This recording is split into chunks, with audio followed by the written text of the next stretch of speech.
Hola, señor. So, ¿Cómo estás? there was an inordinate amount of pubes on the table while I was getting things set up in here. Pubes? Yeah, there was at least like 2 pubes on the table. Pubic hairs on this table? Yes. Was it my beard? Your beard's not that curly. They also weren't gray. They were black. I don't have gray pubic hair. What was going on this table? Giorgio. It was Giorgio. Wait. You should probably smell your mic. He likes to fuck the mics a lot. He's got to stop doing his OnlyFans video streams from in here. I know. Why does he use our set for his OnlyFans? It's available. It's a nice looking set. True. It does kind of look, has like a dungeony vibe if you light it right. Ah, So he probably ties himself to the table and sex finger dungeon. blasts himself. Wait, you gotta fix your mustache. You got a curl on one side and the other side's going down. It's not good.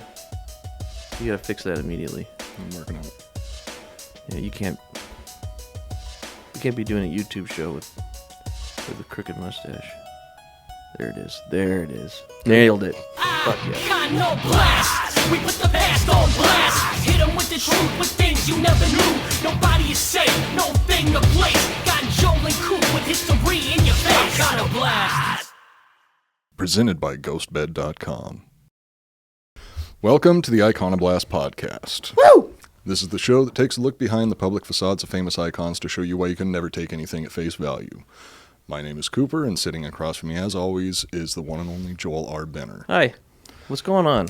Well, today we are going to be doing an episode that is going to push you to your limits, because we are not only... I want to see how Push me many... to my limits. Ooh, I like this. We should turn this into a drinking game for the next premiere. Every time you say something that can be considered racially insensitive, the listeners have to take a drink. If I do? Yeah, because, well, we're not only I'm gonna, not racist. I'm not saying you're racist. I'm saying that I say racist things? No, I'm saying some... In this day and age, there are some things that could be considered racially insensitive. And you'll see what I'm talking about, because today we're not only going to be talking about an African-American person, we're going to be talking about samurai. Oh. I see what you mean. Exactly. Samurai! Drink. But before we get into the topic, I want to bring you a little word from our sponsor. Okay.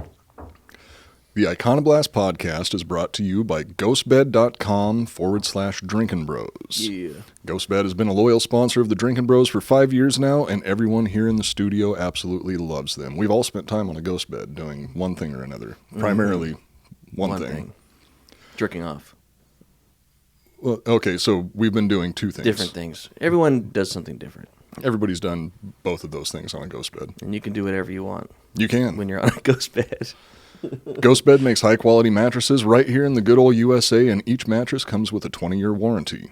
You can try a Ghostbed mattress for 101 nights, and if you're not completely satisfied, you can return it, no questions asked. Each mattress has cooling technology to keep you comfortable on those hot, sweaty nights. And their pillows also have cooling technology, so you don't have to keep flipping it over and over and over as one side heats up and the other side cools down. Ghostbed also offers an adjustable base that's best in class and costs less than the competition. The adjustable base has 15 massage modes, 0 gravity, and tons of other great features. Sick. You can buy a mattress for about $35 a month, and they have a no money down, 0% APR financing. Right now, Ghostbed is offering a flash sale where you can get 40% off when you buy a mattress and adjustable base, or 30% off of everything on the site when you use the promo code DrinkinBros. Nice. Head over to ghostbed.com/DrinkinBros to take advantage of all their awesome deals. That's ghostbed.com/DrinkinBros. Ghostbed. Sleep so good it's scary. Well done. Good ad read. It's probably the smoothest one yet. Yeah. Still getting used to it.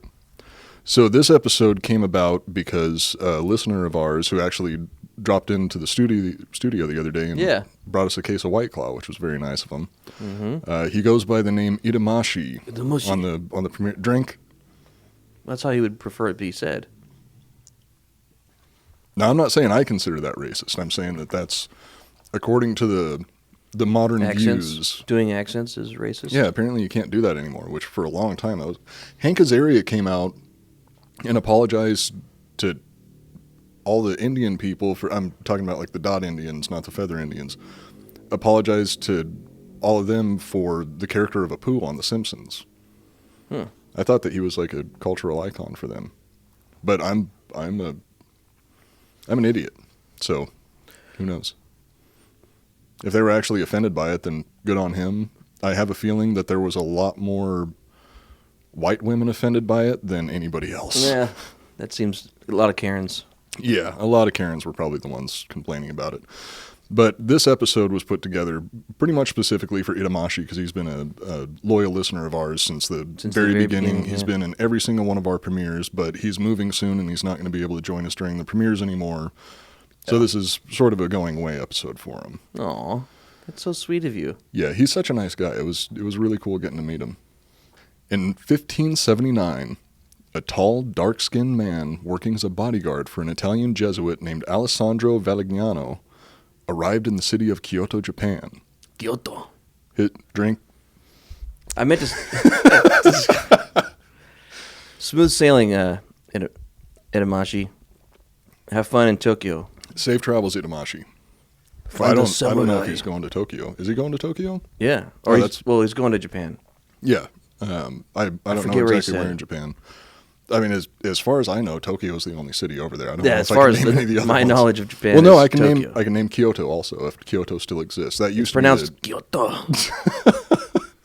I'm gonna be too drunk to do this episode before I'm done with the first page because there's a lot of Japanese names in this. You have to say them right. What's that video game? The samurai game that say I was mozzarella. playing? Mozzarella. God damn it! Drink. Sorry, I'm an idiot. But what's the Toshima?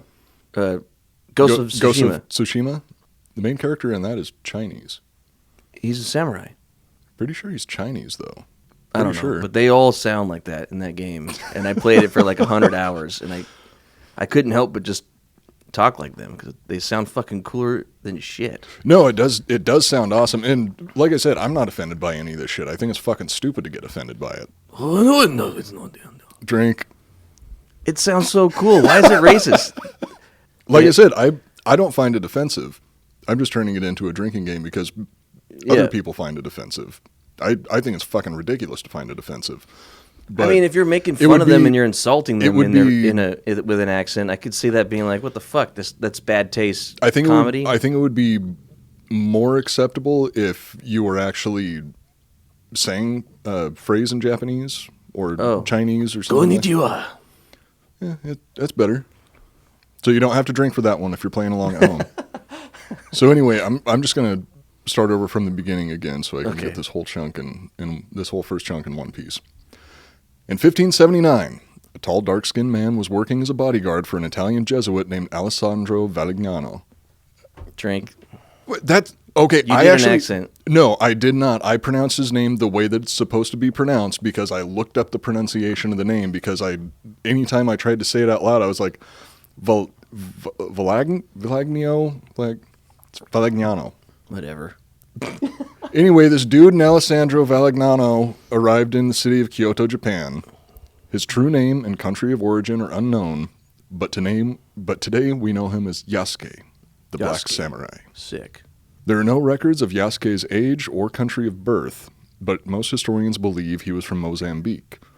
Most likely, Yasuke was enslaved as a child and taken from Africa to India, where he worked as an indentured soldier and earned his freedom before going to Japan. I think there's a Japanese animation on Netflix right now about this guy. There is. It very recently came out. Chadwick Boseman was also going to play the lead role in a movie about his life. There's actually, it's kind of like an Armageddon Deep Impact situation where there's two movies about Yasuke that are going to be coming out fairly soon. They're being produced at pretty much the same time. Like the new Matrix and the Morpheus spinoff. I can't believe they're doing a Morpheus movie. And you said it was going to be the bad guy from Black Panther. What's his name? Michael B.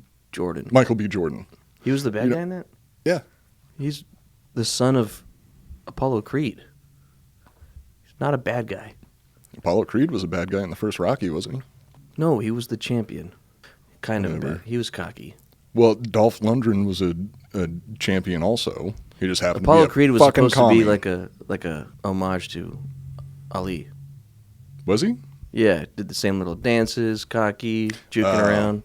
I think. Yeah, and then later on he started pushing pencils for the CIA before Yeah, joining a the team of CIA special had him forces going pushing- out into the jungle and getting his arm blown off by an alien. Well, technically a predator, but the predator was still an alien. Yeah. And he got stabbed in the tummy. Yeah, that's probably what killed him, actually. That's a good shot when the arm comes off and he keeps. What's wrong? I thought that there's a big hole in the wall where somebody opened the door too hard and the doorknob broke through the drywall. And I thought for a second that somebody tried to fix it because it looks like it's a different color than it was before. But You're weird. I'm really out of it because I haven't been sleeping well lately. What were we talking about? Oh, when his arm gets cut off and it falls Yeah, on the we were ground talking and it's about still Carl firing. Weathers getting his Could that happen arm- in real life? I don't know. I mean, well, if you watch it in the movie, the finger isn't even on the trigger. Shh. Okay, it's movie magic. Is it really? I never noticed that. Oh, it's completely it's not very on it? much not on the like the hand isn't even gripping it. I mean, it's not like the fingers are open, but they're not. It's kind of just floating there. Yeah, just kind of bouncing around. Come on. Well, it's Why a are you good. ruining- you can't I ruin love Predator. It's a great movie Well, why would you call out the little secret mistakes? I never noticed because that. I'm a fucking buzzkill. Joel, you've known me this for is what the almost show's 20 years about. now. You know how I am at this point. Fuck. I ruin everything for everybody because if I can't be happy, I'm not going to let anybody else be happy. What happened to you, Koopy? You used to be somebody I could trust. Oh, samurai stuff. Yeah, we're talking about What's his name? Yasuke. Yasuke. In 1581, Yasuke and Vallignano traveled to the port city of Sakai, where he was greeted by amazed crowds of onlookers. Word had spread of the dark-skinned giant traveling through the city, and thousands of people swarmed the streets to see him. The people were so intent on seeing him that some were trampled to death, and a building even collapsed under the weight of all of the onlookers. It turned the entire city into a madhouse. So he was like the first person to go there that looked like him, and he was he huge? He was he was huge compared to them. Japanese We'll talk about that because the average height of a Japanese person back then was about 5'2". I've been to Tokyo, and I was the tallest person there. So it sounds like the average height is probably still around 5'2". Yeah, it was crazy. Like I felt like, oh, this is what it's like to be 7 feet tall because I was literally a head taller than the tallest person. So you were actually close to the size of Yasuke, but Yasuke I'm was 5'11". Yasuke was fucking ripped. Fuck yeah. Considering his appearance and the lack of televisions or cell phones and BET, I guess, the locals' reaction isn't surprising. Yasuke was a head and shoulders taller than the average Japanese citizen at the time. He was also very muscular, being described as having the strength of 10 men. Combined with his dark skin, he was looked at and treated like a demigod. Fuck yeah. Another one of the reasons for that is Buddha was traditionally depicted as having black skin. So they really did. And they'd never seen a black person before. Yeah, it wasn't really common for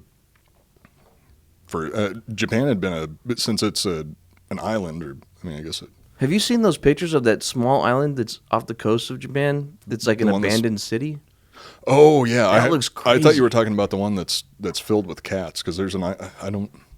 Now see, this is me being a fucking racist white person. Is I can't remember if it's off the coast of Japan or China. Yeah. Oops.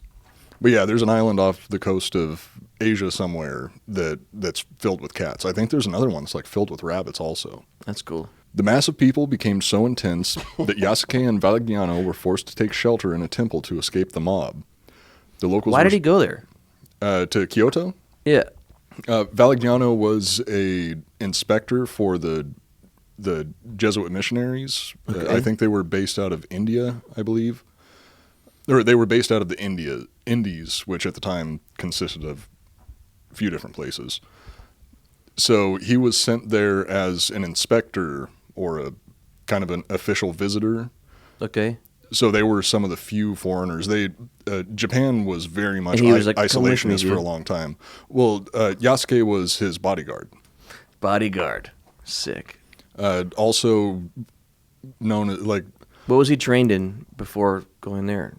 Nobody really knows. There's actually very, very few records of Yasuke. Everything is all kind of not really secondhand knowledge, but there's just reports that historians have had to put together over time, kind of tracking his movements and actions throughout most of his life. Okay.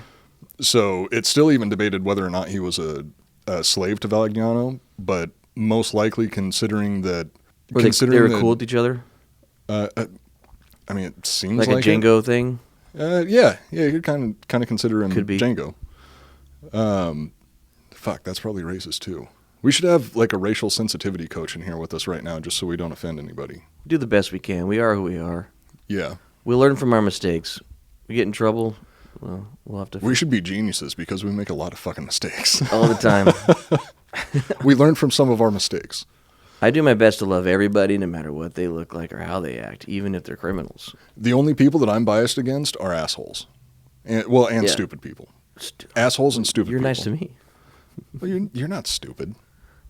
You're not actually stupid. We've had this discussion multiple times before. Yeah, You probably didn't understand it because you're stupid, but Yeah. you're not stupid. Like I said, it's... So Homeboy's going out there on some glorious mission and brought a badass bodyguard with him. Yeah. It probably part of an entourage because Yasuke definitely wasn't a soldier at the time that he was traveling with Valagnano because Jesuits Did he know? were... Like, did Valagnano know? Like, all right, I'm bringing this motherfucker because we're going to stand out like a sore thumb. Or did he not know and then... He probably brought him because he was going to some foreign country where things were still pretty hectic at the time. I mean, the majority of history is pretty unsafe for foreign people to travel to another country. So he probably brought him along because he was a badass, because he was tall, he was very strong, and reportedly he could fight really, really well. That was one of the first things that, well, I guess second things, if you consider his skin color. I thought you were going to say dick size, but... Drink.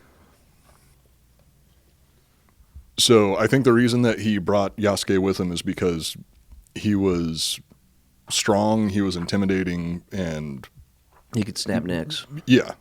The locals were so intent on seeing him that they broke down the temple doors, and even more people were crushed to death trying to force their way in. People just died everywhere trying to get a look at him. Because when they I'm trying to imagine what that would be like. It's like literally thousands of people. Like when the prequels came out for Star Wars. Probably similar to that, yeah. Yeah, picture that, just a lot less virgins. In a nearby temple called Honnoji sat the most powerful and revered warlord in all of Japan, Oda Nobunaga. The noise from the crowd was making it hard for him to concentrate, so he sent some of his men to figure out what all the fuss was about. That was when he learned of the giant man riding a horse through his city. I probably should have mentioned they were riding through the city on horses, and everybody was also kind of surprised about that. They didn't have horses? No, they had horses. I think they were just surprised because they had camels. Yasuke was already tall, and then sitting on top of a horse, everybody could see him like all up and down the streets. Badass. I'm picturing the bad guy, Raoul, from Fist of the North Star right now. Which one was he? He was the Fist of the South Star. It's been the a long Fist of the time North since Star's I've seen brother. Fist He's of the the North Star. Because he's a Well, what does he look like? He's a giant, dark-skinned dude on a horse, walking with his army, and he looks sweet as hell. Fuck, I gotta watch that movie again. It's been so long since I've seen it. I don't think that I've seen it since I was a teenager or something like that. What the fuck? As much as I've talked about it, we should watch it tonight then. When we were talking about the Roman Legion, whenever I said Testudo, what always popped in my head was Tetsuo and then Kaneda. Yeah. I'm not like a big anime connoisseur, probably like Edamashi is, but I've got my list of favorite animes. And I hope this guy's anime is good because it's on Netflix. I saw it. I just put that together right now. Like, oh shit, his anime is already on From what Netflix. I've heard... It's like a series, right? Yeah. From what I've heard, well, the series is a little different because they just kind of briefly touch on his origin story, and then it actually picks up at the point that history loses Yasuke, where there's no more records of him. It picks up his story and goes from there, and then does kind of a 300 movie with it, where it's still somewhat based in history, but it's like fantasy. They do whatever history. the fuck they want with it. Yeah. Well, it's also I think it's got like monsters and shit in it. Okay. I think Afro Samurai is also based on him. I saw I've seen one episode of that. I've seen a few different sources say that Afro Samurai was the basis of was based on Yasuke, but it was never. I didn't find any. I didn't really look into it, but I didn't see the creator of Afro Samurai specifically say that. Yes, I base the show on Yasuke. For people that don't know or don't watch anime because they think it's a cartoon, I think it'd be good to say, if you're gonna watch an anime for the first time, or if you want a couple animes that are actually fucking good, because there's a lot of anime, and if you pick the wrong one as your first time watching it, because a lot of them are real campy and silly and hard to get into it, like Sailor Moon shit. if you're over the age of 16, don't start with One Piece. Yeah, exactly. I didn't get into One Piece until I was almost in my 30s. I stopped watching the series a long time ago, but if I hadn't already seen a bunch of anime at that point, I would have watched the first episode and been like, this is a fucking stupid kid's show. But the content of the series gets really, really heavy at times. Yeah. It's still really hard to get over the character design and shit. It's so fucking goofy and stupid looking. Yeah. But every now and then they have this like really hardcore shit that pops up that kept me going. In my opinion, if you were to want to try anime out, you should watch Akira, Ghost in a Shell, any Miyazaki movie. They're all fucking good. Akira and Ghost in the Shell were the first two animes that I ever saw. Yeah. Fist of the North Star is my personal favorite, but it's kind of weird and slow paced. It's like Conan the Barbarian if it was an anime. Not in the style, but in the pacing. It's really slow, and then a bunch of crazy shit happens. I think that's a pretty good way to put it. It's slow, and then occasionally something really gory happens. Yeah. Except in Fist of the North Star, it's really fucking over the top gory. Yeah, it's so fucking sweet. Like they're adult themed films. Like they're cartoons, but they're for adults. A lot of them. I think another show that might be good to start with if you just want to dip your toes is just Attack on Titan. Watch the first episode of Attack on Titan. I knew you were gonna say that. It's fucking awesome. Even if you don't watch the rest of the series, just watch the first episode because the first episode is so fucking cool. Yeah, I watched the first season of Attack on Titan. I didn't like the tail end of the first season, and once I started watching the second season, I was like, oh, they're turning this into a gory version of Inuyasha that's just going to keep going and going and going and going. So I'm done. If there was one anime to start with, what would it be? It'd have to be a Miyazaki film, right? A series or a movie? A movie. Akira.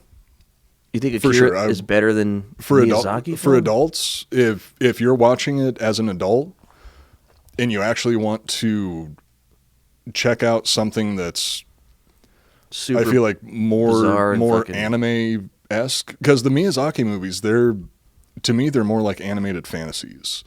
They don't have all the elements of a traditional anime. I feel true, like. they're better. Oh, they are for sure. They're super story driven, and there's like a full story arc, and you learn a lesson, and like Princess Mononoke is so fucking sweet. Princess Mononoke is good. Howl's Moving Castle is good. I think Spirited Away might be my favorite. That was the first one of his I saw, and I fucking loved it. Yeah, they're so weird and cool. See, they're like bizarre. They have this fucking bizarre vibe about them. They're worth watching. Even as an adult, Miyazaki films are worth watching. But yeah, Akira should be your first one. So if I were recommending something for somebody that wanted to dip their toes into anime, which I've fallen off anime for quite a while now. I don't really watch it anymore. All the new shit that I've watched on Netflix just sucks. And they do a lot of CGI anime shit now, and I don't like it. It kind of lost its heart a little bit. Yeah. But if there was somebody that was telling me, hey, I want to just check out anime, where should I start? I would tell him to watch Akira first. If I was just recommending, or Ninja Scroll. Ninja Scroll's really good too. I think I would still recommend Akira first because it's fucking classic. It's a really good story. It's animated amazingly well. Fucking so good. The visuals are just It's mind blowing that it was all drawn. I know. Hand drawn, all of it. Yeah. If I were to just recommend a good animated family movie, I would recommend a Miyazaki movie before I recommended any Disney films. Oh, yeah. They're better than Disney, in my opinion. Yeah, that's why I kind of separate it from... What's the one with the bus stop and the giant... That is My Neighbor Totoro? Bunny? Yeah. My Neighbor Totoro is I think that's what... For me, that's what separates Miyazaki movies from strictly anime, is Miyazaki movies are just good. They're really well-made really animated well-made, films. yeah. And it's for everybody, adults, and you can watch it with your kids. Yeah, the Princess Mononoke might be It's a little violent, but it's like in the same realm as like we've talked about these movies before, like All Dogs Go to Heaven and Secret of Nim. Well, All Dogs Go to Heaven didn't have any decapitations though. But people get lit up by fucking machine guns, killed. True, but there wasn't any blood. There's there's a little bit of blood, but not really. Yeah, because there's a decent amount of blood in Princess Mononoke. So if you want to watch a really good animated film that adults and children are going to enjoy, I would start off with Scroll. Yeah, Ninja Scroll. It's got nudity, it's got decapitations, it's got blood, it's everything that the kids want. Dude, that fucking crazy scene where he has her leg tied up and then he like fingers her and then licks his fingers and it kills him because she's got a poisoned vagina. Yeah, that's a Ninja Scroll, not the Miyazaki. It's perfect movies. for your kids. But I think that Miyazaki is, I dare say that he makes better animated films than Disney does because the stories are so much deeper. It's so much more interesting. It doesn't feel like a cookie cutter. I think I've seen them all. I think I'm missing one, and I know he's working on a new one. I just saw that the other day. That and it's he was hand working on drawn. something new. He's not bullshitting with CGI or any of that crap. He's doing I think that hand-drawn. he refuses to do anything but hand drawn. It's like cell by cell. They go through and draw everything by hand. Love it. Yeah, I've got so much respect for that guy. I hope he makes it before he dies. Like he's getting they've been pretty working old. on He's it. been gray for a while. Yeah, he's old as shit. He's in his 80s, I think. And I think it's a 10-year fucking program. I think he knows, too. They've been working on it for 10 years? Well, no, but I think it's because of the scale and what they're doing and how much work. I think before they even told anyone about it, it had already been 5 years or something. Fuck. And because he retired, you know? Yeah. Well, this is all just from a few articles and a few friends. I don't know the actual facts. I mean, he hasn't produced a movie since... Long time. Yeah, it's been a really long fucking time. Dude, okay, last thing on this, we can get back to the topic. the fucking English subtitle versions are actually fucking good. It's like the only ones, too. Oh, you mean the dubbed versions? The dubbed versions of his films. They get famous actors. What's the one with Liam Neeson to be the lead character? Like, they get big names to redo the audio. In Howl's Moving Castle, it was Christian Bale that did the voice of Howl. Sick. I think that in Princess Mononoke, it was Claire Danes that voiced Mononoke. That's awesome. Yeah, they get really good voice. In Princess Mononoke, it was Billy Bob Thornton that did the voice of the short little monk guy with the weird shoes on. Hell yeah. Dude, I call bullshit on subtitled films because you think they're better because you're reading the subtitles and you're not even watching the movie. That's Yeah. That's why I don't like subtitles on anything, is because I just spend the entire fucking movie looking down at the bottom of the screen. Yeah. Yeah, And it drives me there's crazy. A lot of movies that have subtitles that get praised for incredible acting. I'm like, how'd you know? Yeah. How'd you fucking know? It doesn't make any sense. You can only see the acting in the scenes where nobody's acting. How fast can you read? Are you glancing and reading an entire sentence and watching the scene? No. I mean, I can't even read. So you can either read about half the subtitle. And you can either get the next story or you can just watch the action on screen. Yeah. So you're only getting half the movie at that point. Yeah. So when we last left off, Yasuke, Alessandro Valagnano were cruising in on a horse or on horseback. Yeah, and they ended up getting mobbed and trapped inside of a temple, and then the mob broke down the doors to get a look at Yasuke. A bunch of people were trampled to death. Was he bare-chested? I doubt it. He was pretty in tune with the local cultures, so he was probably dressed like a local at that point. Okay. Are you sure he didn't have like a gi on and like a little bit of his chest was showing and then he had like scars on it? Maybe. That very well could have been the case. Yeah, okay, continue, sorry. So in a nearby temple, the most powerful warlord in Japan at the time was presiding over a court. It was Oda Nobunaga. He was the first unifier of Japan out of the three unifiers. I'm not very well versed in Japanese history, so I can't really go into depth about who the next two warlords were that unified Japan. Okay. But there are some very interesting stories about that era where it was, a series of daimyos fighting each other and trying to take over everything. Just a lot of fighting. They love to fight, dude.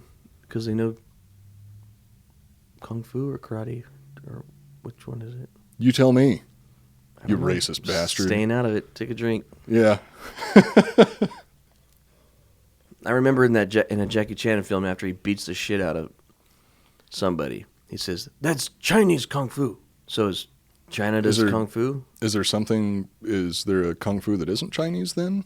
I don't know, because he specifically says that. I feel like that implies that there's a Chinese that isn't kung fu. Fuck, there's a kung fu that isn't Chinese. Do we have to drink again? Are we being racist again? We're probably being. This is probably the most racist episode we've ever done. God, this was a terrible idea, but this is all for you, Itamashi. A little research, we probably could have cleared this up on my part. Like, I mean, it probably would. I thought we were doing an episode of Mayweather today. Probably would have taken a lot of research. Which, yeah, we were talking about doing an episode with Mayweather, but I just got so fucking bored dude. Reading through that shit. It's just a bunch of news articles about him beating women. Yeah, so here's women. Here's the life story of Floyd Mayweather. He was a kid. He became a boxer. And he beat the shit out of every woman that he was ever with. And now he's a millionaire. Yeah. And that's why... Because he's the best defensive fighter that ever lived. That's why life is unfair. Is because wife-beating pieces of shit like Floyd Mayweather are millionaires. See, this attitude here, this spice, is why I've been trying to push the show. Because this is that energy. If I didn't have to go through... We need to put some motherfuckers on blast. We've been doing multiple episodes of just praising people. We need to start... letting people know who fucking sucks. Floyd Mayweather. Yeah, we got it. So that's why it's worth it to do the episode, because we could burn him down. I just don't want to do the fucking research because it's so goddamn boring. Like, I enjoy doing the research on all this other stuff. And when I was looking into Mayweather, it's like, I'm already... So I got to do the research for the show to happen, for that episode to happen? If you do it, we can fucking do the episode. I will talk shit about Floyd Mayweather all goddamn day. Okay. Because, I fucking hate that guy. He's a piece of shit. That note from his kid was something. Yeah. There's a note from his, son. And then every time... explaining what happened. And every time that he was questioned about... So, who was that NFL guy that got blown up for beating the shit out of his wife? In the elevator? Something Rice? What's his... Jerry Rice? No, not Jerry. Jerry Rice was a white guy, wasn't he? Muhammad Ali? Drink. Fried rice. Come on. Drink. Fuck. Come on, dude. You're a piece of shit. No, the NFL player that got suspended for beating the shit out of his girlfriend or his wife or something like that. The only one I can think of... Floyd Mayweather was saying, I think they overreacted. It's like, yeah, of course you think they overreacted because you probably beat way more women way worse than that. Fucking piece of shit. Yeah. Yeah, I read a lot of the... Sorry, I hate that illiterate fuck. That's why... I know you don't want to do the research, but... If I don't have to do the research... It'd be a heated show. It'd be a fun show. Then we can do the show because I will get fucking angry about it because he's an illiterate piece of shit that beats women and he should not... He should be taken out in the street and shot. This is the original purpose of the Iconoblast podcast. You put icons on blast that deserve to be shit-talked on that no one talks shit about. I mean, that was the original idea for the show, but if we stick with that model, then it's like we have to force hating people.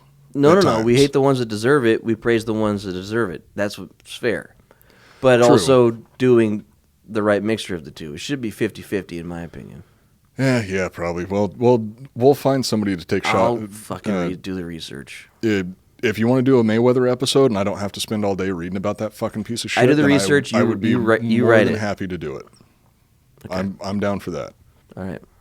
Just give me the Cliffs Notes and I'll How much does it take to put a show together? About 2 or 3 pages. I mean, if you could probably do it quick and dirty just by going through the Wikipedia article and clicking on each one of the references that they have, and pull that up. Find the most interesting part, and then just copy and paste it into a document, and then I could turn it into something from there. When I thought we were going to do this show next, I found a few articles, and I like to go deep into weird blogs and weird shit that people that are fans or not fans, and the shit that they already found. Mm-hmm. And I already found a few interesting things. Oh, another episode that we can do where I will talk shit all fucking day about this piece of shit is Dan Bilzerian. Ooh, that'd be a good one, dude. Dan Bilzerian is a lying trust fund piece of shit. Let's make the network happy. Let's talk some shit for a couple episodes. I think we should.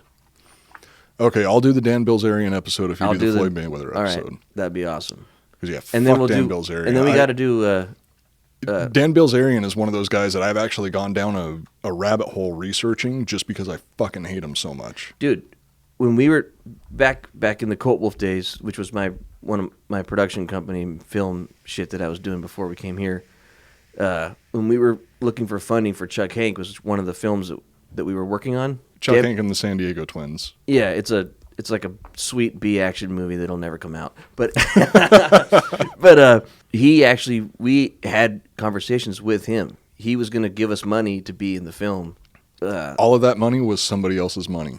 Yeah, and well, just overall, like in the office, it was split kind of down the middle. Like, should we do this or not? And some of the main people that have a decision were like, let's take the money. We'll give him a part. Who gives a fuck?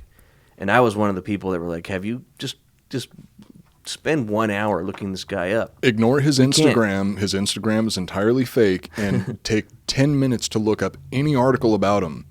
Yeah, and you'll find that he is shit. a fucking piece of shit. We can't take this money. That's not what we are. And I believe he's guilty we of didn't stolen take the valor. money. We didn't take the money. We got the money through fundraising and. Like, I know Dan Bilzerian served time in the Navy, but that is the only truthful thing about anything that he says about his time in the Navy. Everything else is utter bullshit. Dude, that video when he throws the chick off the roof and she like breaks her leg on the fucking ground. Dude, did you see the video of falls in him? the You know pool? the shooting, the shooting that happened in Las Vegas, where that guy was posted up. I think he was in the MGM Grand or something like that. Oh, and he lit up the just opened up concert? on that crowd of people at the concert. Dan Bilzerian turned that into a fucking Instagram video where he's like running up to a cop like, "Hey man, give me a gun, let me help you out." You fucking idiot. He was you there? dumb fucking piece of shit. Yeah. And he was filming himself? No, he had somebody else filming him while he ran up to a cop and asked for... What cop in their right mind is going to give you some stranger... What cop is going to hand you a gun and be like, "Oh, thank God you're here, Mr. Yeah. Dude with a fucking beard and a cowboy hat. Mr. Dude that plays Here's poker a gun, go save the day." and Fucking pays for piece of women to hang shit. out. I hate that fucking guy. This is the spice, Okay, dude. Dan Bilzerian and Floyd Mayweather. We'll do episodes This is on the them spice we perhaps. need, dude. Because I get real mad talking about either one of those fucking pieces of shit. Let's put both of them in... We could do a special. We could do both in one.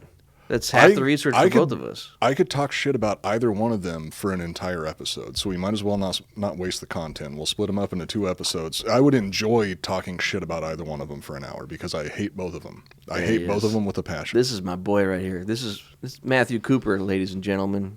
Love you for this. I'm not usually this angry. But this is the spice we need, dude. There are certain people that when I talk about them, I get very fucking angry. Yeah. That's half of this show. Yeah. People need to know who's a piece of shit and who's not. Now let's get back to this sweet fucking Black Samurai dude. Well, if people need to know who's a piece of shit and who's not, I can answer that question for you right now. Everybody. Some are worse than others. Oh, some are definitely worse than others. Some are much, much worse than others. And we're going to do John Wayne, right? Yeah, we're going to do John Wayne also. That's a big one. Goddamn American hero. So when we did a short run of episodes when we first started this podcast that are now lost episodes that we will, if we can track down the hard drives that they're on, we'll probably end up re-releasing them at some point. Maybe, yeah. Or we just redo them. Most likely we'll end up redoing them and re-releasing some of That'd be cool. previous episodes. But the first time around when I did John Wayne, You broke my heart. well, I'm disappointed in During it. myself because there's stuff that I was talking shit about that I don't believe anymore Interesting. because I've grown up since then, Yeah. and I've stopped drinking the social media Kool-Aid, Yeah. and kind of come to terms with some of the stuff that he's done, but there was still some other stuff that he did that was pretty There's fucked some up. shitty shit that he You know, did. somebody else that I could talk shit about is so somebody that in certain areas I can respect, but in other areas I could talk a lot of shit about. Mel Gibson. Ronald Reagan. Oh. I think that we might have talked about him. We need to hit presidents. Like every 5 shows we should hit a president up. Well, be careful about saying every 5 shows we should hit a president because the Secret Service is most likely listening to this. They already are. Yeah, that's because we're such high-profile figures. Everyone knows about us. Okay, so bringing it back around to the topic, when we last left off, there was an angry mob. Well, not an angry mob. There was an excited mob in the streets of Sakai, I believe it was. Yeah. Port city in Japan, all trying to get a look at Yasuke. So Yasuke and Vigliano went inside of a temple and tried to hide, but the mob broke the doors down. People were getting crushed to death. A building collapsed under the weight of all the people trying to get a look at Yasuke. So in a nearby building, Oda Nobunaga was presiding over a court, and he heard all the noise, so he sent some of his men out to see what was going on. And when they came back and reported that there was this giant dark-skinned man in a building nearby, he was like, all right, bring him over here. I want to meet this guy. Sick. And that's where we'll continue the story. All right. Nobunaga demanded a meeting with Yasuke and was immediately impressed not only by his stature, but by his knowledge of the Japanese language and culture. Sweet. In the few years Yasuke had been living in Japan, he had become fluent in Japanese and understood their customs better than most foreigners. Wow. Nobunaga had So he'd already been there for a couple years now? So he showed up in 1579, and when he first ran into Nobunaga, it was 1581. Okay. Nobunaga... He can speak Japan. Well, Japanese. from the reports, he already knew some Japanese when he first went to Kyoto, but by the time he met... Nobody knows. Like that's one of the other. This dude's a G, dude. That's one of the other arguments against him being a slave when he went to Japan. Is because how would he know? Everybody said that he was very well educated and he could also fight very well. He was very strong. He knew how to fight. The reason bilingual, he's smart. Yeah. I mean, he's got to be. Somebody was allowing him to. So if he was a slave, he wouldn't have been allowed to learn anything unless he was specifically being taught as an interpreter. But at that point, you would just kidnap somebody from the country that already knows the language and teach them. Or I don't know. Maybe that's not how it would actually work. But he was very intelligent, which implies that he most likely had schooling over the course of his life or at some point in his life. He was skilled with weapons. He was a good fighter. He was in very good shape, very strong. Yeah. All signs point to him either being a military slave at one point or an indentured soldier, which both of those things are a form of slavery. But when he went to Japan, he was most likely no longer a slave. Okay. He was a fucking badass is what he was. Yeah, he sounds like a badass. Because, dude, wait till we get through the rest of the story. I got so fucking excited when I started reading about this guy. Yeah. Because he's like fucking legendary. The shit that he was able to accomplish is insane, especially considering that he was a foreigner going to a completely different country that were isolationists at the time. And he was welcomed with open arms. And we'll get back into it now. Yeah, let's do it.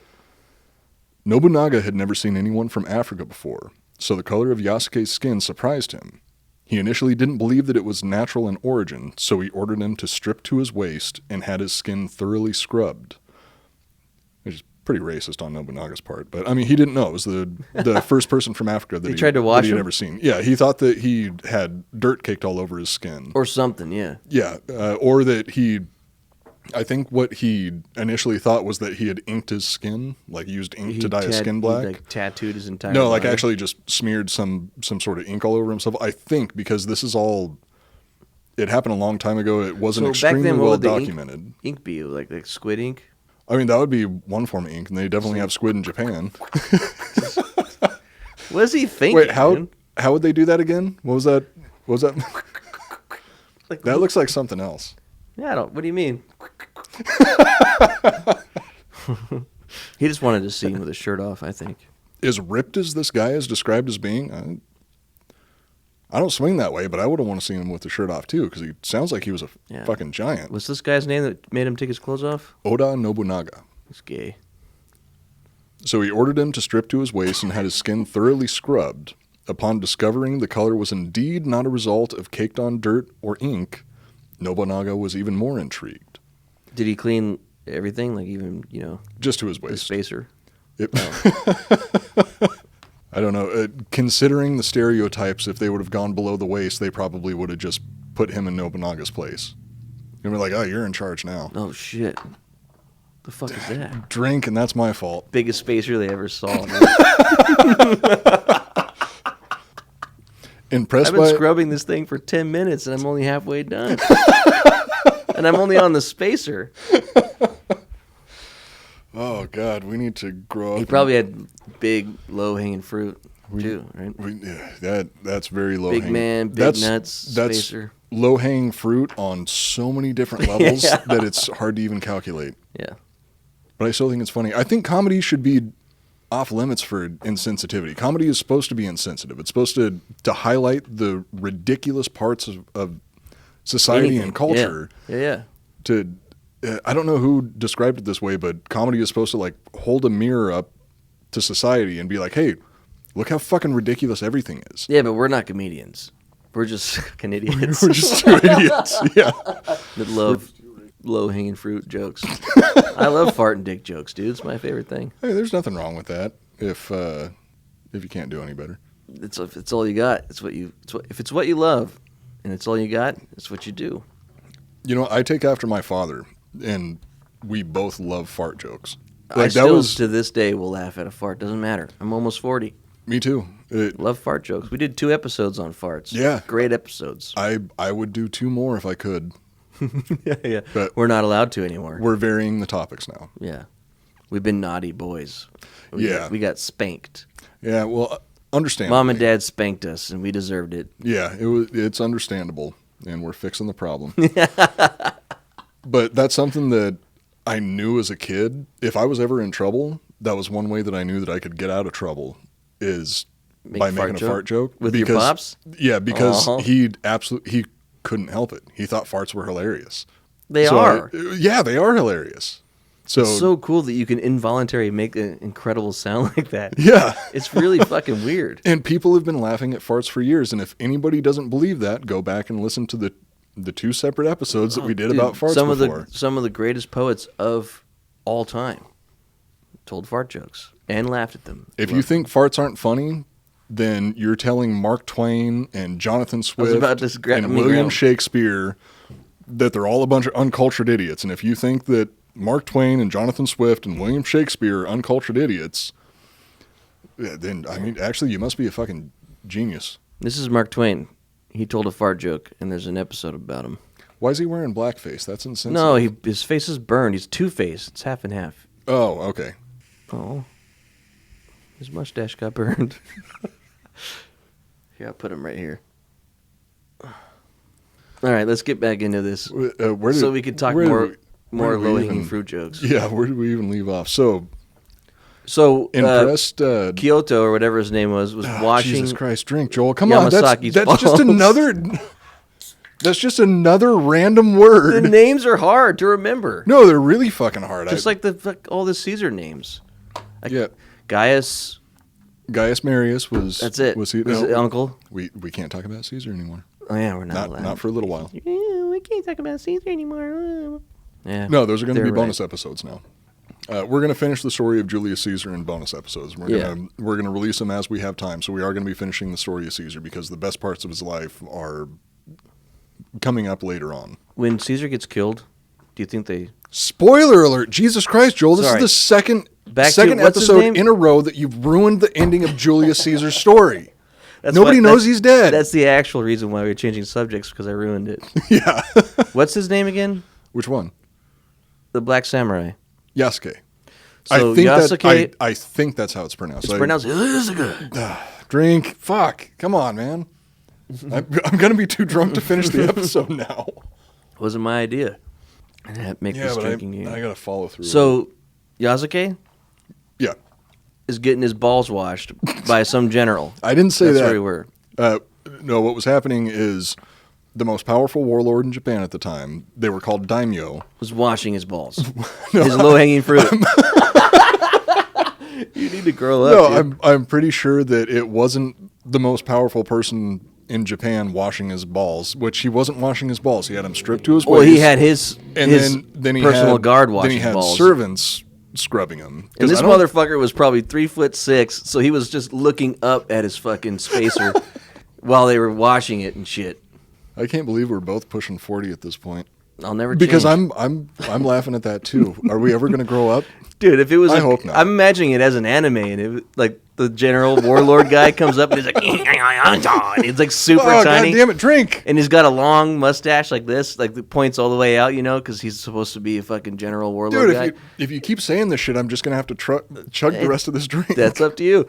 And then, so he comes up, he's like, and then it like cuts to his POV, and it's like a wide angle lens right underneath, because anime show perverted ass shit. Giant cock. And no, the cock's out of frame. It's just the spacer and the balls, dude. And they're getting scrubbed, and it's like a little woman who's like 80, and she's like, because they don't have time to like do a long animation, so it's like the same 8 frames going. Well, the way you're describing it, they would have to have a brush on the end of the stick. It's on a stick, yeah, because she's so short. And he's like 10 feet tall, so she can't even reach the fucking balls unless she uses a broom. It's a broom because he's huge.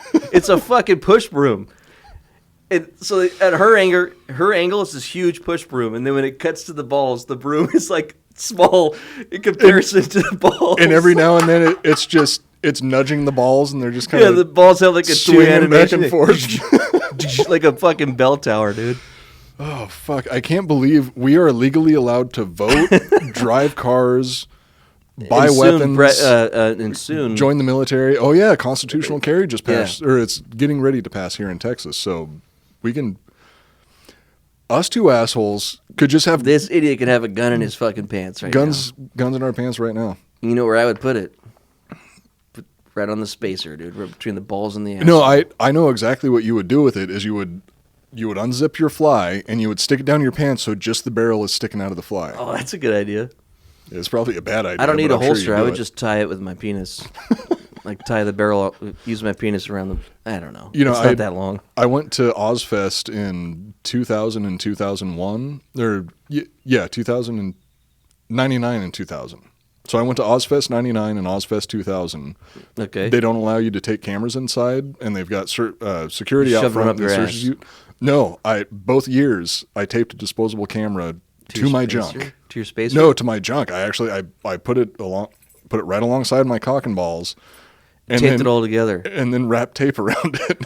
Holy shit, But that's dedication. I made sure that I was shit-faced drunk before I went inside because it hurt bad taking that shit off of there. Yeah, fuck that. God damn, I've been a fucking dirtbag my entire life.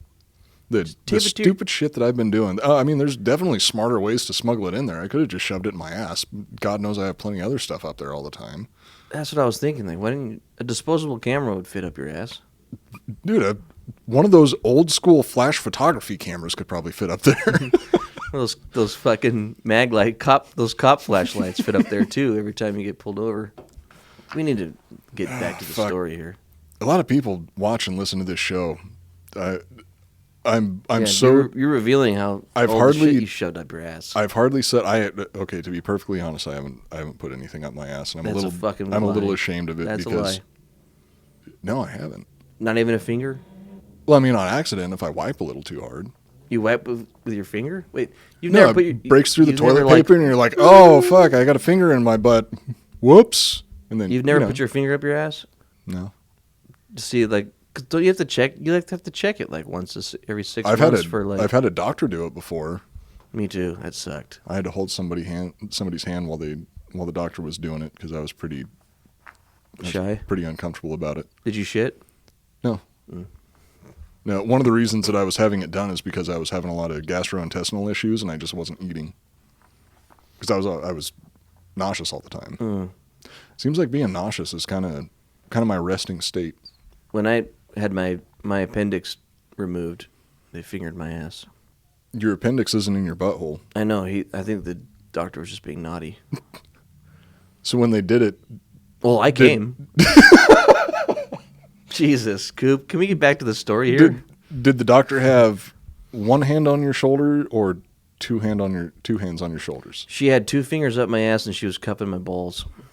Oh, that was polite of her. Yeah. She could have ignored the balls, which, by the way, don't ignore the balls. She had a mustache. So. And her name was Henry. You're such an immature idiot, dude. All right, this was a terrible idea because I only ate once today. And I made up this stupid fucking drinking game, and I've been following the rules of my own drinking game. I'm drunk. And yeah, now I'm drunk too. And I'm still going to be sick tomorrow. All right, so the old 80-year-old Japanese woman using a push broom is cleaning what's his name? Yasuke. Yasuke's testicles. Continue. God damn it. Impressed by Yasuke's... As the backlight glistens from the underside of his carriage. This is giving me some bad omens about how the Floyd Mayweather episode is going to go. Well, if I'm writing it, then it won't be as perverted. Impressed by Yasuke's size, strength, and intelligence. I'm impressed by his size too. Nobunaga threw a lavish party in honor of the warrior. He also ordered his nephew to give Yasuke a large sum of money as a gift, making Yasuke instantly rich. Oh shit, that's cool. Although it wasn't documented, we can also safely assume that Yasuke was shooting ropes into every woman within 20 miles of the city. Yeah. I thought you said if you wrote it, it wouldn't be perverted. Well, not as perverted as it would be if you were writing it. God, I put that joke in there for you. I love shooting ropes. That image is still stuck in my head of a little old lady just scrubbing giant black balls with a push broom. I got to draw this. There's another T-shirt idea to go along with. By the way, low-hanging fruit. Maybe it should be a picture of two giant balls. It says low-hanging fruit, and then a little push broom is like coming out from the bottom. By the way, my illegitimate son Jake gave us a really good idea for a shirt, and Jake, we are definitely making that shirt at some point. Yeah, and Meemaw Coop? Yeah. We have to make that shirt. Meemaw rides bareback. Yeah. And Jake, as soon as we make that shirt, I am going to mail you one for free. Yep. Soon afterwards, Nobunaga requested that Yasuke become one of his weapon bearers. This was an astounding honor and an incredible show of trust for Yasuke.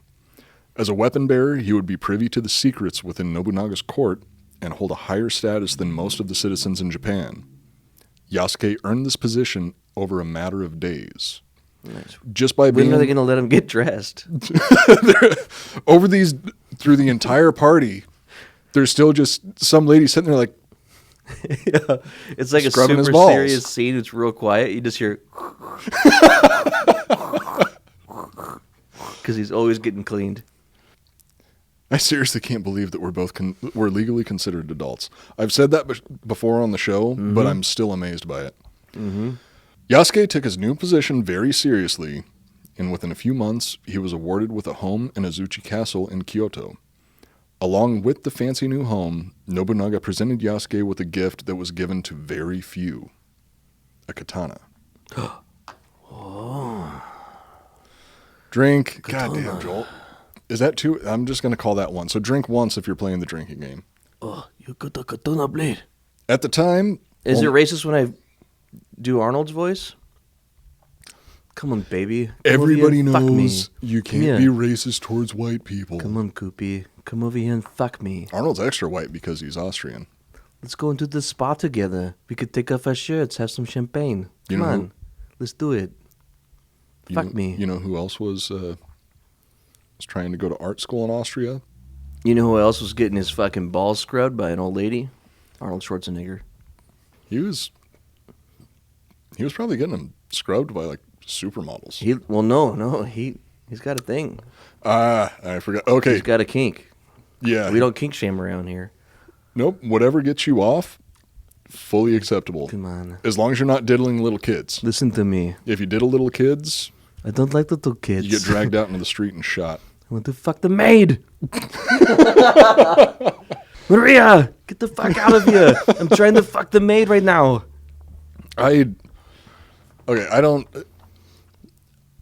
believe in the sanctity of marriage. Me too. And I think that it was immoral for Arnold to do what he did. He fucked up. But I would have sex with literally any other woman on the planet before I had sex with Maria Shriver. Oh. Look at that fucking jaw and her sunken in eye. She looks like Skeletor. But that happened over time. Like, I have when they no were first idea. dating and stuff, she was hot. Was she? Yeah. I'm gonna have to look up pictures because Jesus Christ, I always looked at the two of them and I was like, what the fuck was Arnold thinking? It was a power move, dude. He was thinking of the future. Well, he was Kennedy. He was marrying into the Kennedys. He was marrying into American royalty. I think that they had a maybe not talked about, but an open relationship of some kind because they were never really together, and there's not a lot of photos, images and videos of them like romantically entangled, except for the very beginning. I think they just had an understanding because, especially like he had a kid with this. I just had a major realization. The reason Maria Shriver's jaw is so fucked up is because it's from reconstructive surgery. Because of all the blowies. Arnold fucked her up, and she had to have a completely new jaw put on. Yeah, but not with his fist. No. I'm With his beep. God, you're such a fucking child. Now, this is really saying something, but I think this is the most immature fucking episode that we've ever done. Come on, baby. Okay, so when we last Let's talk left about off, samurai.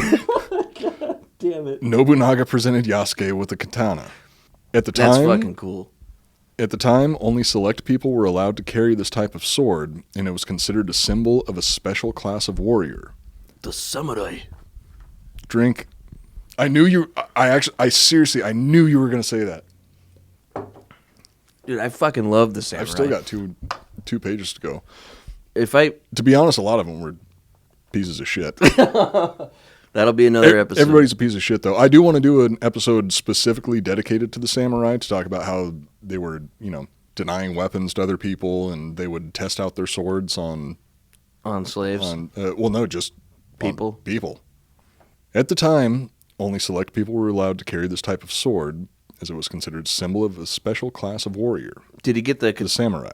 Did he get the short one too, like the katana and the knife or whatever it is?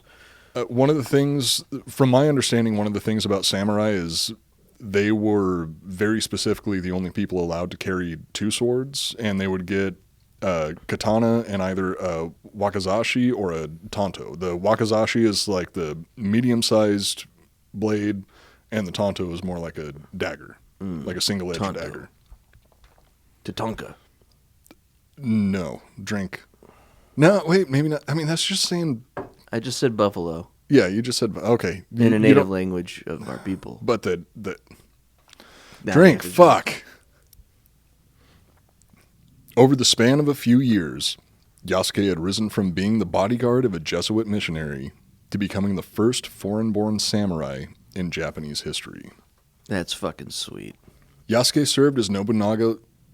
served Nobunaga loyally and fought alongside him in multiple battles as they conquered territory north of Mount Fuji. How long did it actually take for him to become a samurai? Between him meeting Nobunaga... Since the day he got his balls washed till he became a samurai. Between Nobunaga having his balls publicly washed and when he became a samurai, I think it was like a couple months, like 2 or 3 months or something like that. Was really trained. Something, yeah, that's one of the really interesting things is it was pretty common for people who became samurai to start training when they were children. I was going to say, doesn't it take like fucking 20 years? He's like Luke Skywalker, where, he's too old to become a Jedi, or he is. Fucking super high midichlorian count. Yasuke's midichlorian count was off the fucking Off the charts, dude. Like Yoda levels. I mean, I dare say at Anakin Skywalker levels. It's the highest midichlorian count I've ever seen. Anakin had more midichlorians than Yoda? I think so. Come on, don't bullshit me. He might have. There's not a whole lot of backstory about Yoda. Nobody even knows what Yoda's race is called. What race is Yoda? Nobody knows. It's never been named. Even Grogu. Fuck. Baby Yoda. Nobody knows what the race is called. Grogu? That's his name? Grogu. God, Yeah. It's fucking Baby Yoda. Well, the thing is, it's not actually... It kind of bugs me that it's called... It's a clone. I'm a fucking nerd, so it kind of bugs me that Grogu is referred to as Baby Yoda, because that confused the shit out of me when I first started watching The Mandalorian, because I was like, oh, this is a backstory to Yoda. It's not a backstory to Yoda. It happened after the original trilogy. Jesus Christ, I'm a nerd. Yeah, Yasuke served Nobunaga loyally and fought alongside him in multiple Who would win in a battles. fight? Yasuke or the Mandalorian? Mandalorian has No. Beskar armor. Yeah, I know. Katana can't cut through know. Beskar armor. You don't know that. Okay, I might upset a lot of people when I say this, but katanas weren't all that great. There's a space between his chest piece and his helmet. You could stab, if you have accuracy of a samurai, and just stab him in the neck. Do you think that the Mandalorian is actually going to let that? Okay, so does the you're talking about... Does the Mandalorian have a katana also, or is the Mandalorian carrying his fucking pistol? It's hand-to-hand combat. Is the Mandalorian... Well, the Mandalorian's always wearing his armor, so... He's got his armor on. The Mandalorian would win. I mean, he could just beat him to death with his helmet. No way. Yasuke could spend all fucking day punching him in the helmet. No, he would stab him in the neck between his helmet armor and his chest armor. You just said hand-to-hand. Yeah, like a sword, and the homie's got what he has. Like he's got. You know what he has? He's got that fucking Beskar steel staff. Beskar spear? Yeah. And first off, Mandalorian's going to be swinging at his dick because fucking Yasuke is so fucking tall. It's the biggest target. Yeah. Fuck, well, and he's looking up at him. Damn. I drank everything I have. That's the first time that's happened to me. I got another cider sitting over there if you want it. All right. No, if it was a fight between the Mandalorian and Yasuke, if the Mandalorian's wearing his armor, it's not like the shit that he's wearing underneath his armor. I'm sure that's at least like some sort of ballistic material. So I know what will happen to cut through that either. The Mandalorian has one special gift. He has luck. So he wouldn't lose. There's no way he'll lose. Yeah, it's called plot armor. You can't kill the hero. but it's like he's lucky. It's one of his skills. It's the same superpower as Indiana Jones. Like he just gets lucky. Like when every time something happens, he'll fly off a thing, he'll bump into this, he barely dodges this, and it's not even in his own. It's not his own skill. He just has luck. That's his superpower. It's plot armor. You can't kill off. But Indiana Jones has the same power. So with or without the armor, he has the same luck. Is this fight going down on the TV show The Mandalorian, or is it going down on the animated series about Yasuke? Either way, this is what happens. I already know. He can't lose, but he won't win. So what happens is they beat the shit out of each other, and you're like, fuck, either one could have won, and then... They gain respect for each other. About to go... No, and they team up. No, they don't team up. They hate each other. So what happens is he slips... He slips on a little nugget. They're on a giant tower, and he falls off the side after it was a stalemate. And then right before he hits the ground, his jetpack reactivates because out of fuel, but somehow just a little bit left. He goes... And he's gone. But he didn't get kicked off. He didn't get kicked off. He didn't lose. Luck kicks in. He didn't fall into the Sarlacc pit and have a fucking comic book save his life later and say that his Beskar armor saved him, and he went on to have a bunch of other adventures with. That was cool. They brought him back. Dengar, I think it was Dengar that Chewbacca. I can't believe that I'm a bigger nerd than you are. I can. Yeah. You wear glasses. No, now that I say it, I can actually fully believe that I'm a bigger nerd than you are. So we're getting back around to I watch Yasuke. Sports. Oh, yeah, that's true. Yeah, I don't. Yeah. Can you tell? While fighting a campaign against his longtime enemies, the Mori clan, Nobunaga rode ahead of their main force and stopped to rest at the Honnoji Temple. With him were 30 of his most trusted men. Among this select group was Yasuke. So this is... He killed them all? Wait, they're his guys. You're right. Yeah. This is... You haven't told one story about how he killed people. There's no detailed records of anything that he did. It's like he was... Did he kill anybody? He probably killed tons of fucking people. Okay, good. So the records about Yasuke are primarily like... This guy showed up. Nobunaga thought that he had ink all over his skin or dirt all over his skin, so they scrubbed him. That wasn't there. They gave him a bunch of money. And then it's like... You think he looked funny in the samurai outfit? Because it was too small for him? they couldn't find a samurai outfit. Yeah, he got the triple XL, and it was still a little small, but he could wear it. But he had to get a custom cod piece made. So as I was saying, they stopped at the Honnoji Temple. So Nobunaga had an army with him, but him and 30 men rode ahead. They stopped at the Honnoji Temple, which, if you recall, is where Yasuke and Nobunaga first met. A few hours before dawn, 13,000 soldiers, led by Akechi Mitsuhide, descended on the Honnoji Temple. Mitsuhide had been a trusted general in Nobunaga's army before betraying him and fighting for an enemy clan. The enemy soldiers surrounded the temple and ambushed Nobunaga and his men inside. 13,000 against 30. Vastly outnumbered, Nobunaga and his 30 men fought fiercely to defend themselves. Although they fought valiantly, they were vastly outnumbered and many were killed. Mitsuhide ordered that the temple be set on fire to draw out the rest of Nobunaga's men. Unwilling to lose honor in defeat, Nobunaga made the only choice that he felt he could. To understand the importance of this next part, we need to discuss two things: head collecting and seppuku. Put simply, head collecting was a practice carried out by samurai where they would take the severed head of their enemy, clean it so it looked nice, then dye the teeth black.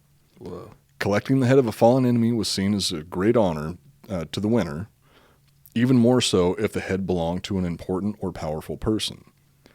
White teeth were considered a status symbol, so blackening them was a way to discredit a fallen opponent. Whoa.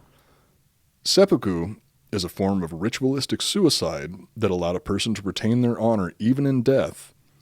A person facing defeat who wished to not lose honor would use a short dagger to slice open their stomach and disembowel themselves. Mm-hmm. A close ally would be selected to act as a kaishakunin, and their job was to decapitate them once the disembowelment was complete. In the face of defeat, Oda Nobunaga chose to commit seppuku, but this put him at risk of losing honor should Mitsuhide be able to obtain his severed head. As his final wish, Nobunaga asked Yasuke to ensure that his head never fell into the hand of his enemies. Loyal to the end, Yasuke agreed. Holy shit. Nobunaga knelt down and stripped himself to the waist. Using a dagger known as a tanto, he Stripped plunged himself kind of like there is like a kind of interesting similarity to the mirror beginning and between the end here. the beginning and the end of their Except this relationships. low angle, it just you can barely kind of tell what there is there.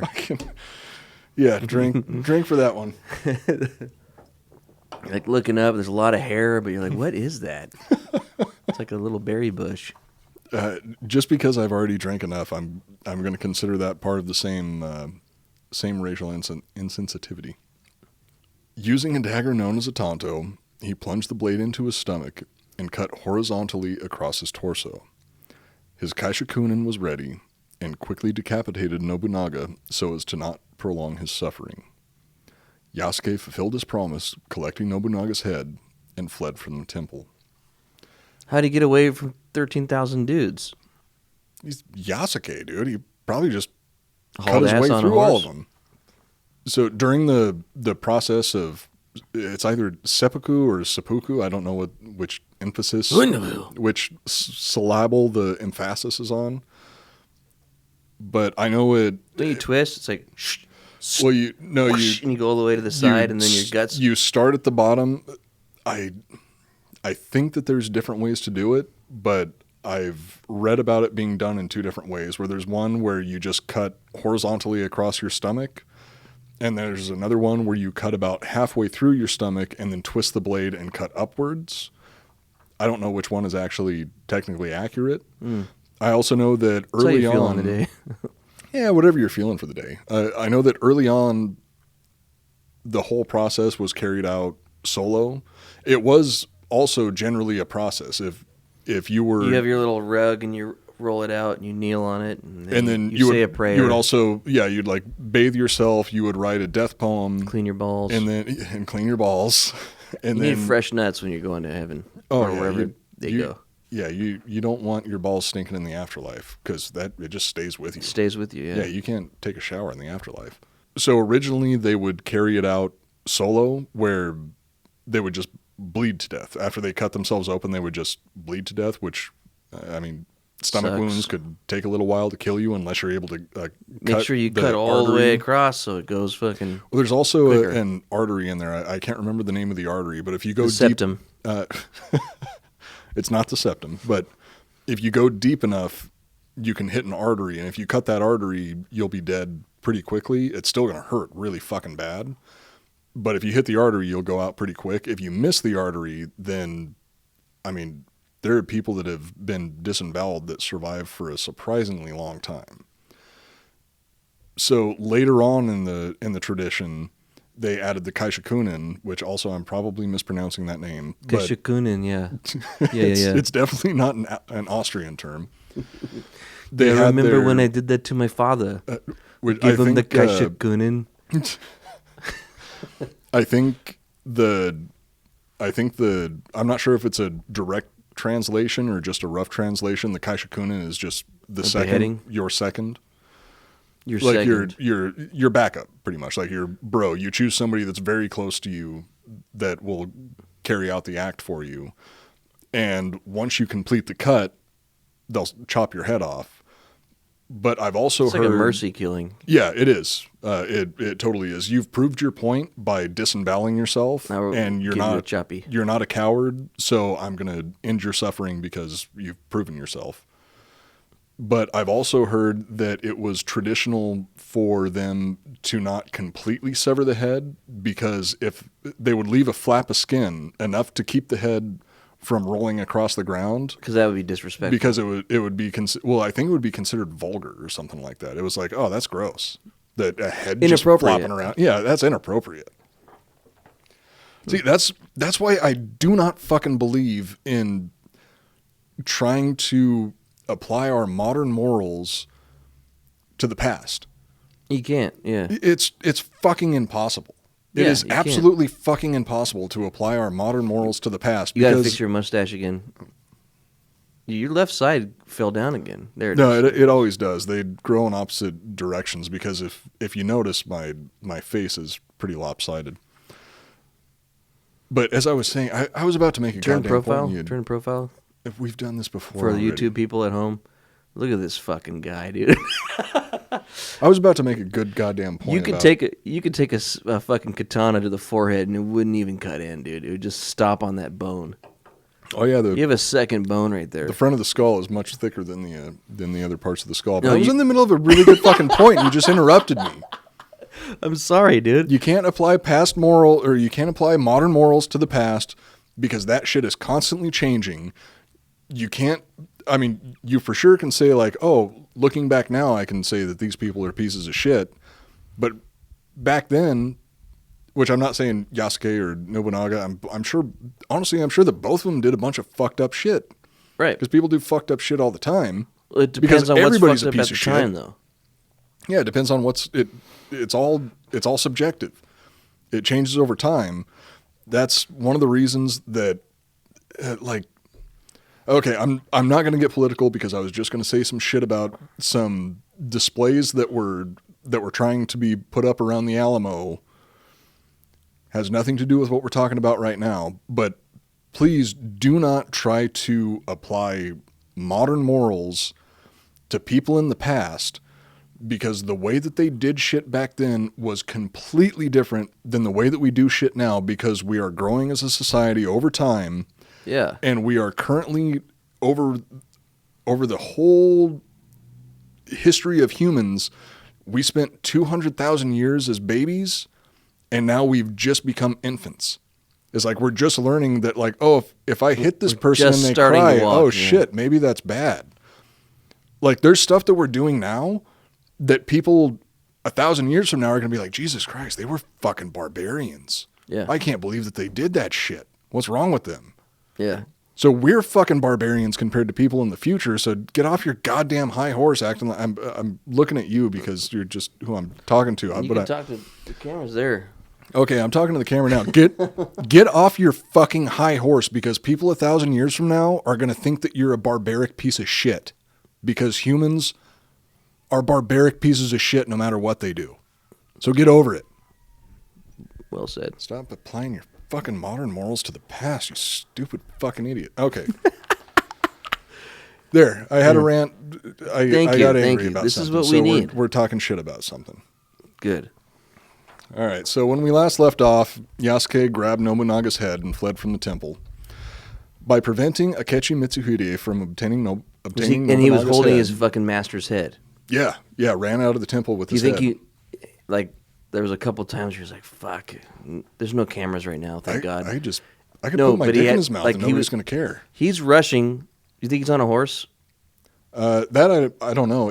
Or is he like Michael Johnson? He's just sprinting in his golden shoes. I think that I think it probably would have been harder to sneak away on a horse because I imagine How do you that he would. sneak 13,000 people? No. Yeah, I would I imagine he'd it have like to- Lord of the Rings, like we talked about last time, where it's like they just were like, "Fuck it, this is the last attempt. I'm gonna go straight out on my horse or on foot and just rush right through the enemy lines as fast as I can, and break through and get the fuck out of here." And he had his head, right? He's holding the head while he's running or on a horse. Gets a little overwhelmed.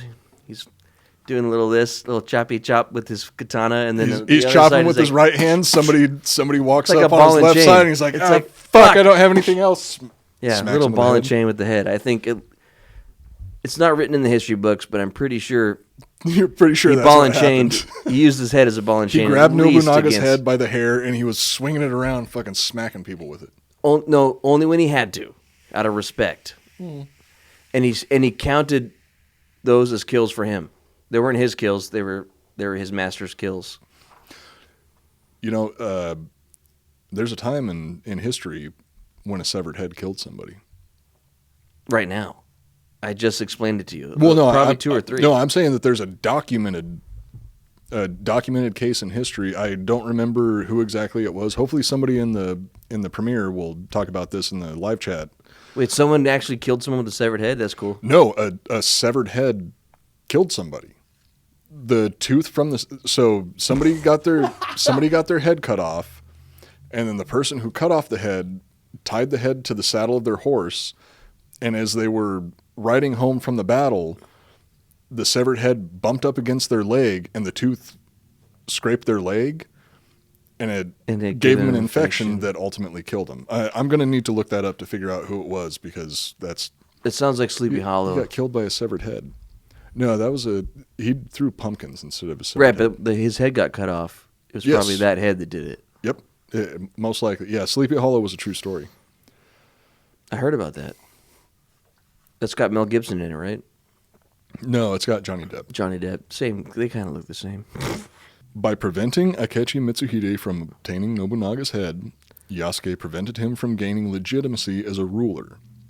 Without the head, Mitsuhide was unable to gain enough support to rise to power. By fulfilling his promise, Yasuke altered the course of Japanese history. Dope.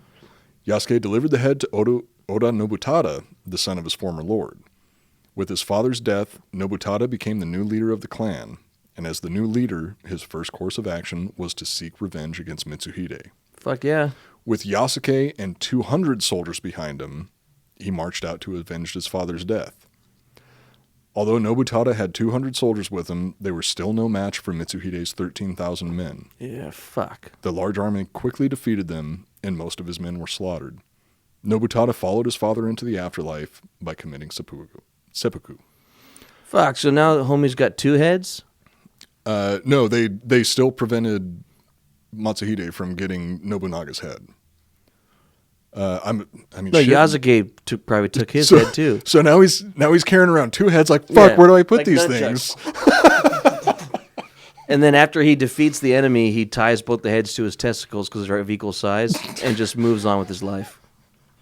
And he marches off into the sunset. That would be a really crazy silhouette to see walk away. Dude, it's a silhouette because he's big too. It's like from between the legs. You just see four balls. I would love to see a drawing of that. I would love to see a drawing of that in anime style. Yeah, that would look sick. Of- Sun setting, Of Yasuke silhouette, walking four, into the sunset four balls. with Well, two heads and two testicles. two severed heads tied to his testicles. That looks awesome in my mind. In my mind, that's awesome. And he's kind of walking a little bow-legged. Like it looks Well, like you would have- it looks like he's been riding on a saddle too long. Yeah, I mean, you'd probably have to. He already was before, and now it's a little bit worse. Yasuke himself was captured and brought before Mitsuhide.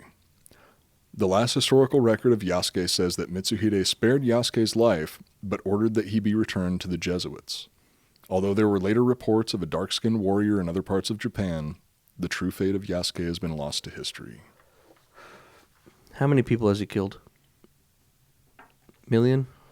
Yeah, at least. Do you think that the speech that the little girl gives in Waterworld at the end was actually about Yasuke? I don't remember the speech. She basically is like talking about the Mariner, who is Kevin Costner, and it's like a 2-minute speech about how badass he is and how he kills everybody. He doesn't care about anybody except for his family, and it's like a 2-minute speech with a montage of him killing everybody at the ship. Remember, he gets to the ship to go get the girl back. Yeah, but the speech that she's given to Dennis Hopper. Yeah, well, she's giving it to Dennis Hopper's bodyguard guy, the guy who drinks too much and is like secretly putting water back in the alcohol. Wait, is it the guy with the oxygen tubes in his nose? No, that guy's there too, but it's the guy with that guy. He's the one in the beginning that's at the atoll and is like asks for some water from Kevin Costner, and he's like, he just kind of like tells him to leave or whatever. He's his right-hand man. He looks like a lion. He's got his weird hair is backwards a little. Yeah. I remember him now. Yeah, she's yelling at him about it, and then I think it was based off of Yasuke, in my opinion. I think it was. Yeah. Okay. Yeah. I'll just go with it because we've been going for a while now. And yeah, I mean, if you don't believe me, just watch that scene. I bet you could look up. Waterworld speech is obviously Yasuke. Waterworld is a loose biography of Yasuke.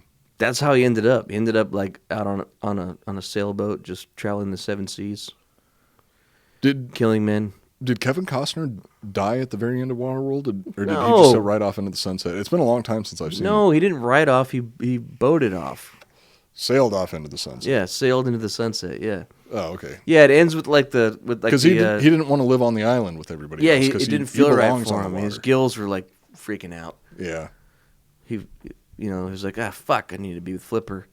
But remember the ending? It's like 2 smokers and Anthony Hopkins. Wait, who's the bad guy? Dennis Hopper. Dennis Hopper, rest in peace. And they're all on jet skis, and then the little girl is in the middle, right? And they're all like, all right, all 3 of us at the same time. Let's go get the girl. And then Kevin Costner, this is a documentary, is in the blimp, and he's like, oh, shit, tie this bungee cord right? that we happen to have here.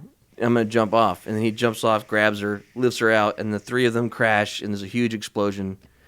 And he floats up above the explosion. Okay, yeah, I remember that. Saves the girl, just like Yasuke. Yasuke. Yeah, Yasuke. No, fucking exactly the same. Yeah, I same can't story. believe I never noticed the similarities. Except with Yasuke, uncanny. he was just holding a head. 2 heads at that point. He bungee jumps down, gets to his master before the armies of 13,000 kill him, chops his head off, and then floats back up and holds the head. That's what happened. I remember. I was there. Oh, yeah. My uncle was there. I mean, my grandpa. That's why you have so many gray hairs. You're a lot older than you look. Yeah. Well, 2,483. Yeah, something like that. 69. Well, not quite. Anyway, that's it for this episode. Anybody who still has absolutely any respect for us at this point, you can follow us on Instagram. You can follow me at Coop Nukem. Follow Joel at Joel R. Benner. You can follow the show. But most importantly, at Iconoblast At Podcast. Iconoblast Podcast. That's where we announce all the premieres. We announce when the new episodes are coming out. We're going to be doing some bonus episodes here and there, and that's when we're going to announce the bonus episodes. You can follow it, or you can watch us on YouTube at the Drinkin' Bros History YouTube channel, and you'll be able to see that it's not as many Austin East Cider cans It doesn't stacked look as bad up as as I thought. it feels.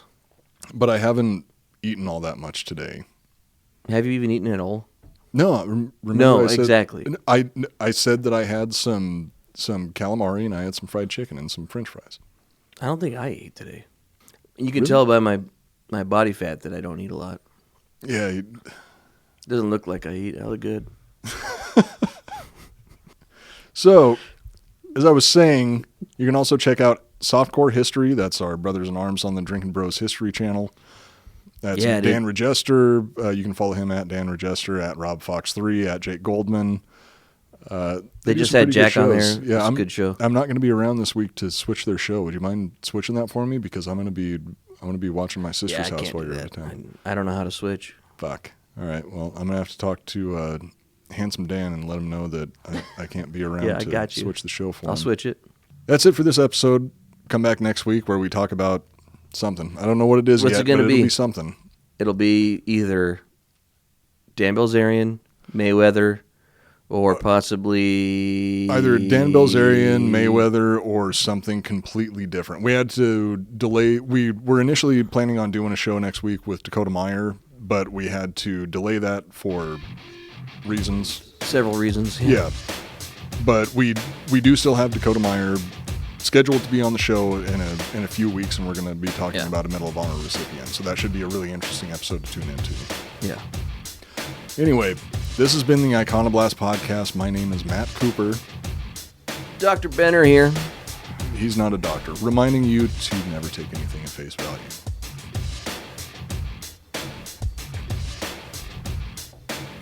I gotta pee.